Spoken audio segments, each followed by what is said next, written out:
But how is the political situation? Is it now stabilizing? Well, when has Italy been ever predictable or stable? I should say maybe relative to Italy's history. Yeah. I mean, this is the first break we have seen over the past 2 months, which is very good news.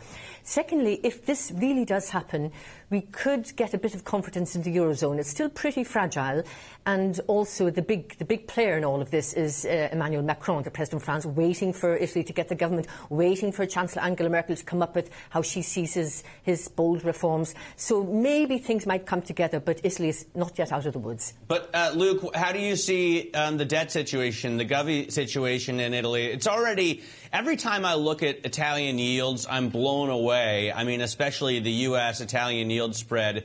It hardly seems to make sense, but I guess European investors are just looking for yield.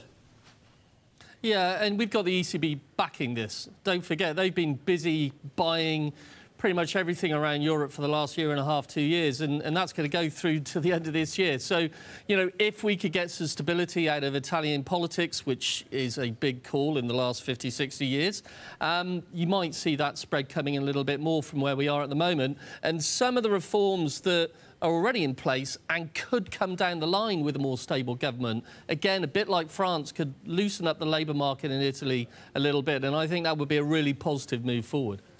Judy, how much money would a five-star league government spend? There's already pressure from Brussels to make sure that Italy plays by the rules, but these look like two parties that wouldn't.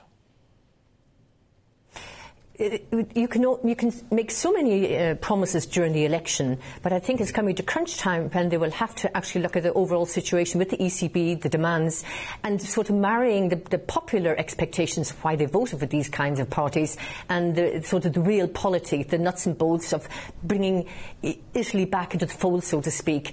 So they haven't really come up with the figures yet, but clearly over the next couple of hours or days we'll have a much clearer picture, and it's really important now given what's happening in nearby Greece with the state of the banks there. By the way, it was a stunning loss for Berlusconi. I don't want to get sidetracked too much by what is now kind of a sidebar story, but is he completely out of the picture?